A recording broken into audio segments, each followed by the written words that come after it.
حضرت عبداللہ بن عمر رضی اللہ عنہ سے روایت ہے کہ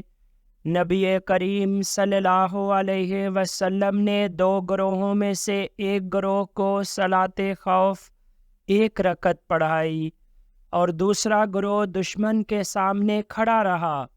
پھر یہ لوگ چلے گئے اور ان لوگوں کی جگہ پر جو دشمن کے مقابل میں تھے جا کر کھڑے ہو گئے، اور جو لوگ دشمن کے مقابل میں تھے وہ آئے تو آپ صلی اللہ علیہ وسلم نے انہیں دوسری رکعت پڑھائی۔ پھر آپ صلی اللہ علیہ وسلم نے سلام پھیر دیا۔